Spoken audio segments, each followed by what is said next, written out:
ಇನ್ನು ಭಾರೀ ಮಳೆಗೆ ಬೃಹತ್ ಗಾತ್ರದ ಮರವೊಂದು ಧರೆಗುರುಳಿದೆ. ಚಿಕ್ಕಮಗಳೂರಿನ ಕೈಮರದ ಬಳಿ ರಸ್ತೆಗೆ ಮರವೊಂದು ಬಿದ್ದಿದೆ. ಬೃಹತ್ ಮರ ರಸ್ತೆಗೆ ಬಿದ್ದು ವಾಹನ ಸಂಚಾರ ಸ್ಥಗಿತವಾಗಿದೆ. ಮುಳ್ಳಯ್ಯನಗಿರಿ ದತ್ತಪೀಠಕ್ಕೆ ತೆರಳುವಂತಹ ರಸ್ತೆ ಬಂದಾಗಿದೆ. ಮರ ತೆರವಿಗೆ ಪೊಲೀಸರು ಸ್ಥಳೀಯರು ಹರಸಾಹಸ ಪಡ್ತಾ ಇದ್ದಾರೆ. ಘಟ್ಟ ಭಾಗ ಅಂದರೆ ಚಿಕ್ಕಮಗಳೂರು ಜಿಲ್ಲೆಯಲ್ಲೂ ಕೂಡ ವಿಪರೀತ ಮಳೆಯಾಗ್ತಾ ಇದೆ. 2-3 ದಿನಗಳಿಂದ ಭಾರೀ ಪ್ರಮಾಣದಲ್ಲಿ ಮಳೆಯಾಗ್ತಾ ಇದೆ.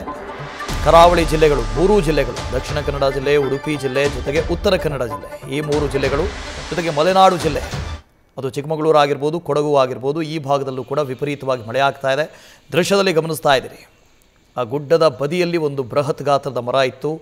ಆ ಮರ ನೇರವಾಗಿ ರಸ್ತೆಗೆ ಬಿದ್ದಿದೆ, ರಸ್ತೆಗೆ ಅಡ್ಡಲಾಗಿ ಬಿದ್ದಿದೆ. ಹಾಗಾಗಿ ಸಂಪೂರ್ಣವಾಗಿ ರಸ್ತೆಯೇ ಸ್ಥಗಿತಗೊಂಡಿದೆ.